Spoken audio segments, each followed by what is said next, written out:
ઘણીવાર તમે લોકોએ એબીએસ વિશે સાંભળ્યું હશે. એબીએસ એટલે કે એન્ટી લોક બ્રેકિંગ સિસ્ટમ. અને આજની તારીખમાં જેટલી પણ નવી નવી કાર આપણે માર્કેટની અંદર જોવા મળે છે એની અંદર એક સેફટીનો ભાગ તરીકે આપણે જોવા મળે છે.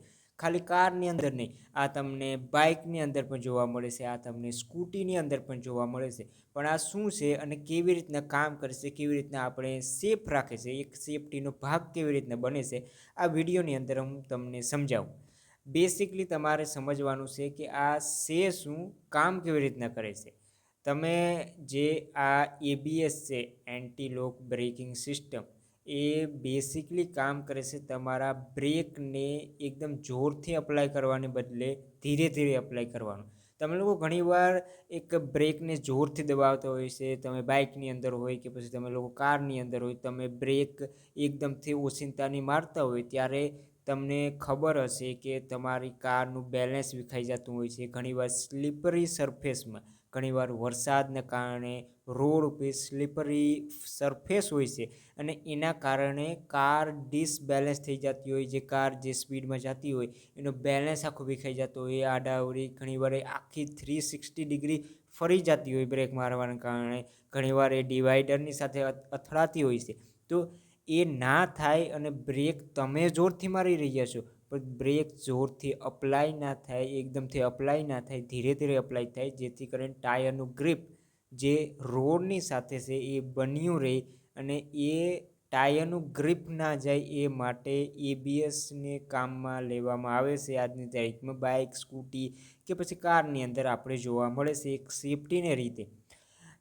બેસિકલી તમે લોકો સમજી લ્યો કે તમારી જે કાર છે કે બાઇક છે કે ગમે એ છે, તમારી પાસે વાહન, એની અંદર જો એબીએસ આવતું હોય તો તમે બ્રેકને જ્યારે અપ્લાય કરશો ને તો એ બ્રેક ડાયરેક્ટલી અપ્લાય નહીં થાય. મતલબ કે તમે લોકો સિમ્પલ સમજી લ્યો કે તમે ઓચિંતાની બ્રેક મારી, જોરથી બ્રેક મારી, તો એ બ્રેક જોરથી અપ્લાય નહીં થાય ટાયરમાં. તમે લોકોએ જોરથી મારી છે પણ એ બ્રેક ધીરે ધીરે ધીરે ધીરે ઝટકે ઝટકે અપ્લાય થશે ટાયરમાં. જે ડિસ્ક બ્રેક હોય છે એ ડિસ્ક ડાયરેક્ટલી લોક થવાને બદલે ધીરે ધીરે એને અપ્લાય કરશે અને ધીરે ધીરે તમારી સ્પીડને ઓછી કરશે, જેથી કરીને ટાયરનું ગ્રીપ પણ રોડની સાથે બન્યું રહે અને સાથે સાથે બ્રેક પણ લાગતી રહે.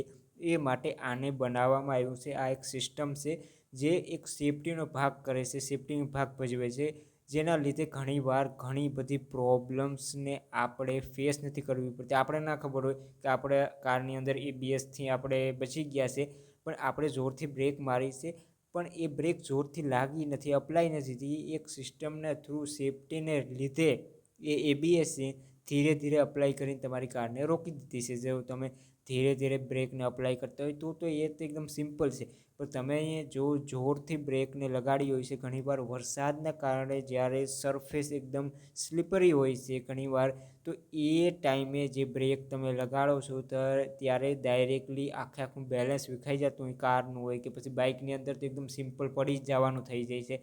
તો એ ટાઈમે આ ઘણો બધો ફાયદો કરે છે, ઘણી બધી એક સેફ તમારી ડ્રાઈવ કરે છે. અને આજની તારીખમાં જેટલી પણ કાર આવે છે એની અંદર તો આપણે જોવા મળે જ છે. જેટલી બેસિક કાર તમે લોકો માર્કેટની અંદર અલ્ટો બલ્ટો ઉપાડી લ્યો એની અંદર પણ તમને જોવા મળી જ જતી હોય છે. પણ બાઇકની અંદર મોસ્ટ ઓફ ધ બાઇકની અંદર નથી આવતી. હા, ઘણી બધી એક સારી એવી બ્રાન્ડની બાઇક્સની અંદર આપણે જોવા મળે છે જેની અંદર ડિસ્ક બ્રેક વગેરે જે આગળ ફ્રન્ટની અંદર આવે છે એની અંદર એબીએસ તમને જોવા મળી જાય છે. Anti lock braking system simple કામ છે પણ ઘણો બધો ફાયદો કરે છે. સેફટીથી ઘણું બધું આપણે એક બહુ સારી એવી એક સેફટી અહીંયા બની જાય છે. ઘણીવાર આપણે ખબર નથી હોતી, આને આપણે વિચારતા પણ નથી, પણ આ એક બહુ મોટી સમસ્યા અને એક બહુ મોટી પ્રોબ્લેમને સોલ્વ કરે છે. અને આના વિશે સમજવા જેવી વાત છે કે બહુ સારી એક વસ્તુ આપણે કારની અંદર જોવા મળે છે. તમે લોકો માર્કેટની અંદર જો બાઇક કે સ્કૂટી લેવા જાઓ તો તમે એમની અંદર જોઈ શકો છો કે એબીએસ આવે છે કે નથી આવતું. એ રીતના તમે લોકો ખરીદી શકો છો. આ ઘણો બધો ફાયદો ઘણીવાર વરસાદને કારણે કરતો હોય છે. ઘણીવાર એકદમ એવા સ્લીપરી સરફેસની અંદર પણ ઘણું બધું સારું એવું કામ કરે છે. રેગ્યુલર એકદમ રોડ ઉપર તમે જતા હોય તો બાઇકની અંદર તો બહુ જ કામ કરે છે આ એબીએસ. તો બહુ એક સારો એક એવો ફીચર આપણે સેફટીનો જોવા મળે છે આજની તારીખમાં. તો બસ આ વિડીયોની અંદર આટલું જ. આવા જ વધુ વિડીયો જોવા માટે ચેનલને સબસ્ક્રાઈબ કરી લો. ફરી પાછા મળી એક નવા વિડીયોની સાથે. આવજો.